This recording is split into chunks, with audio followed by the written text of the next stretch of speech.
여러분, 내가 계약한 집이 경매로 넘어간다면 어떻게 하시겠습니까? 계약 당시 등기부는 근저당도 없이 깨끗했습니다. 그런데 잔금을 치르기 직전 가압류가 걸리면서 계약한 집이 경매 절차를 밟게 된 사례. 이거 흔치 않지만 실제 이야기입니다. 여러분 아파트 살 때 등기부 등본 다들 보시잖아요. 소유자 맞네? 근저당도 없네. 깨끗하네. 그리고 계약서에 도장을 찍고. 그런데 계약 당시 등기부가 깨끗했다고 무조건 안전한 건 아닙니다. 사고는 보통 등기부 밖에서 시작되거나 작은 실수에서 터집니다. 가계약금 500만 원을 넣었다가 해약하려니 500만 원이 아닌 1억 원 기준으로 해약금이 잡힌 경우, 잔금까지 다 치렀는데 세입자가 버티면서 입주를 못한 경우, 그리고 집에 큰 하자까지 모두 현장에서 일어날 수 있는 일들입니다. 다만 조금만 더 신경을 썼더라면 막을 수 있는 사고들입니다. 평생 한두 번 또는 세네 번 정도 할 수 있는 매매 거래에서 딱 한 번만 실수해도 수천만 원 아닌 수억 원이 날아갈 수도 있습니다. 오늘 영상 하나면 계약하러 가실 때 뭘 봐야 안전한지 바로 판단하실 수 있게 정리해 드리겠습니다. 바로 시작하겠습니다.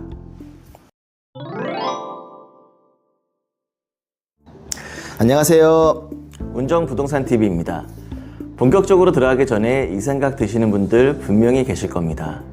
내가 중개수수료를 내고 또 중개사를 끼고 계약하는데 이걸 왜 내가 공부를 해야 돼? 맞습니다. 당연한 생각이에요.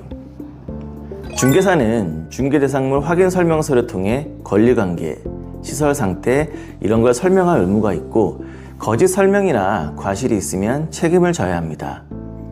그러니까 중개사를 믿고 계약한다는 게 틀린 말은 아닙니다. 저도 현직 개업 공인중개사로서 이 영상의 모든 내용을 신경 쓰려고 노력하고 사고가 없도록 최선을 다하고 있지만 모든 거래에 모든 리스크를 100% 완벽하게 걸러내기가 솔직히 쉽지 않을 때가 있습니다. 그리고 사고 난 뒤에 책임을 묻는 과정, 이게 정말 길고 지칩니다. 시간도 돈도 스트레스도 엄청난데 그 기간 동안 내 돈은 계속 묶여있게 됩니다.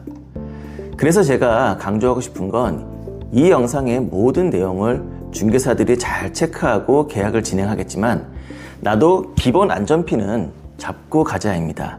이게 내 돈을 지키는 가장 현실적인 방법입니다. 아파트 매매는 보통 가계약, 본계약, 중도금, 잔금 순서로 진행됩니다. 그런데 사고는 거의 항상 가계약이랑 잔금 이 두 구간에서 많이 터집니다. 오늘은 이 두 군데를 집중적으로 같이 보겠습니다. 저는 운정 신도시에서 직접 계약 현장을 뛰고 있는 중개사로서 오늘 내용은 실제 사례를 바탕으로 정리한 겁니다. 혹시라도 계약 상담이 필요하신 분은 아래 채널 소개란과 고정 댓글을 확인해 주세요. 가계약금 원칙 하나만 먼저 기억해 주세요. 반드시 등기부 소유자 명의 계좌로만 입금해 주세요. 현장에서는 이런 말들을 종종 듣곤 합니다. 소유자는 아들인데 관리는 어머니인 제가 다 해요. 지금 남편이 출장 중이라서 일단 제 계좌로 받을게요. 가족이라도 사정이 어떻든 간에 원칙적으로 위험합니다. 나중에 나는 받은 게 아니다, 권한이 없었다 이렇게 나오면 분쟁에서 매수인만 난감해지게 됩니다. 그리고 두 번째, 이거 은근히 모르고 지나치신 분들이 많은데요. 가계약 시 해약금 기준을 꼭 문자나 카톡으로 남겨두세요. 예를 들어 10억짜리 아파트에 가계약금 500만 원을 보냈습니다. 그런데 어떤 사정이 생겨서 해약을 해야 하는 상황이 됐는데 약정이 불명확하면 해약금 기준을 두고 진짜 싸움이 일어날 수 있습니다. 이렇게 남겨두시면 됩니다. 해제 시 지급된 가계약금 금 땡땡땡 원만을 해약금으로 한다. 포인트는 지급된 금액만, 그리고 금액까지 명시하는 겁니다. 이 한 줄이 엄청 피곤한 분쟁을 막아줄 수 있습니다. 본 계약날 계약서 쓰기 전에 먼저 하실 것, 등기부 등본을 다시 꼭 떼세요. 가계약 이후에 근저당, 가압류, 가처분 등 변동이 없는지 확인하고 진행합니다. 그리고 본 계약에서 진짜 중요한 건 특약입니다. 기본 계약서보다 분쟁에서는 특약이 훨씬 더 강하게 작동하는 경우가 많습니다. 특약이 구체적일수록요. 실무에서 사고를 막는 특약 4가지 정리해 드립니다. 민법상으로 매도인은 잔금일 이전에 있었던 하자에 대해 책임을 지게 됩니다.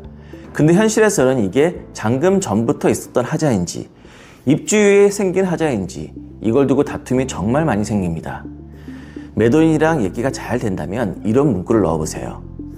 잔금일로부터 6개월 이내에 누수 등 중대한 하자가 발견된 경우 매도인은 민법상 하자 담보 책임을 부담한다. 민법 원칙을 다시 확인하는 형태라 매도인 거부감이 상대적으로 덜합니다. 그런데 이것보다 더 중요한 건 특약 쓰기 전에 집 볼 때 직접 눈으로 확인하는 것. 이게 가장 현실적으로 강력한 방법입니다. 이건 뒤에서 다시 짚어드리겠습니다. 공동명의의 매매거래. 매도인이 공동명의인데 한 사람 계좌로 전액 입금받는 경우가 있습니다. 이럴 때는 특이하게 이걸 명시해 두세요. 매매대금은 땡땡땡 명의의 계좌로 입금한다. 이게 없으면 나중에 나는 못 받았다. 분쟁이 진짜로 생기게 됩니다. 임차인 승계 거래라면 이렇게 씁니다.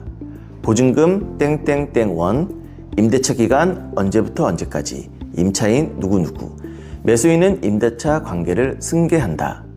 그리고 가능하면 임차인한테 이 매매 계약에 동의한다는 서면 동의서를 받는 게 제일 좋고요.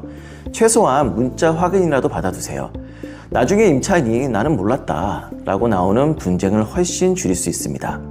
대출이 있는 집에는 이걸 반드시 넣어야 됩니다.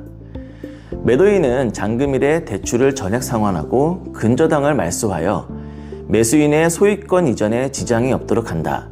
잔금일까지 매도인은 새로운 권리 변동을 발생시키지 아니한다. 여러분, 특약 너무 어렵게 생각하지 마세요. 핵심은 하나입니다. 구체적으로 쓰는 것. 합의한다가 아니라 누가, 언제, 무엇을 어떻게까지. 이게 특약을 쓰는 이유입니다. 중도금은 비교적 단순합니다. 입금 전에 등기부 재확인하고 변동이 없으면 이체. 중도금은 법적으로 이행의 착수로 봅니다. 중도금을 한번 보내는 순간 매도인도 매수인도 계약금 포기나 배액 상한으로 일방적인 계약 해제를 못합니다. 그래서 날짜랑 조건 정확히 맞추는 게 중요합니다. 그리고 잔금, 여기서 제일 중요한 원칙 하나만 절대 잊지 마세요. 잔금 보내기 직전 당일에 꼭 등기부 등본을 다시 떼도록 합니다. 그리고 권리 변동이 없을 때만 입금을 해주시면 됩니다. 오프닝 때 말씀드렸던 그 경매 사례 기억하시죠? 계약할 때는 등기부가 완전히 깨끗했었는데 잔금일 사이에 매도인 채권자가 가압류를 걸어버린 겁니다. 아침에 잔금을 치르러 갔는데 상황이 완전히 달라져 있는 겁니다. 그래서 잔금 당일 등기부 재확인, 이거 정말 중요합니다. 매도인의 대출 상환이 남아있다면 잔금과 동시에 상환 진행하시고 상환 영수증이랑 확인 자료 꼭 챙겨놓도록 하세요. 근저당 말소랑 소유권 이전은 법무사와 함께 진행하시는 게 안전합니다. 그런데 여러분, 특약을 아무리 잘 써도 하자에 있는 집을 선택하게 되면 진짜 골치 아픕니다. 집 볼 때는 순서가 있습니다. 바꿀 수 없는 것부터 돈 많이 드는 것 순서로. 향, 층, 조망은 한번 선택하면 바꾸기가 어렵습니다. 남향 선호가 일반적으로 높고 남동, 남서순으로 많이 얘기하는데 단지 배치에 따라 체감이 완전히 달라집니다. 그래서 꼭 담당 소장님한테 이렇게 물어보세요. 이 단지에서 선호동이 어디입니까? 몇 호 라인이 인기가 가장 있나요? 그런데 그 이유가 뭔가요? 이 한마디로 수천만 원 차이 나는 정보를 얻을 수 있습니다. 집 보러 집에 들어가시면 인테리어 이런 것보다 먼저 살펴보세요. 벽 모서리 위쪽, 또 천장 가장자리, 곰팡이가 피어있거나 벽지가 들뜬 부분이 있으면 누수나 결로 가능성이 있습니다. 잔금 후 발견하게 되면 수리비의 스트레스까지 엄청납니다. 배수 상태는 거주자한테 직접 물어보세요. 싱크대하고 화장실 배수 잘 되세요? 대부분 솔직하게 말씀해 주십니다. 그리고 수압은 변기물을 먼저 내리고 세면대를 동시에 틀어보시면 됩니다.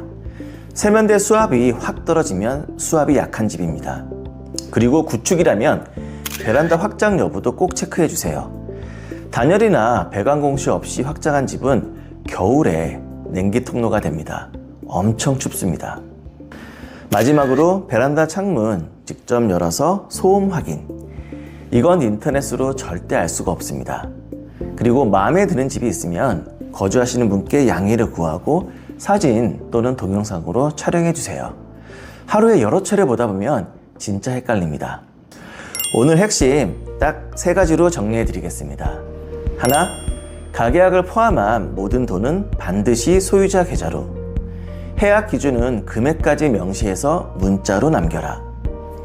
둘, 특약은 구체적으로. 하자, 공동명의, 임차인, 근저당 말소까지. 셋, 중도금 잔금 때마다 등기부 등본 새로 재확인. 잔금 당일 대출 상환은 동시 진행으로 안전하게. 여러분, 아파트 매매는 억 단위 거래입니다. 조금만 더 알고 가시면 내 돈 충분히 지킬 수 있습니다.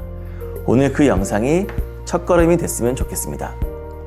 혹시라도 매매 계약 앞두고 계신데 뭔가 찜찜하거나 자문이 필요하신 분들은 제가 상담해 드리고 있으니까요. 연락처는 채널 소개란이랑 아래 고정 댓글에서 확인해 주세요. 이상 운정부동산TV였습니다. 감사합니다.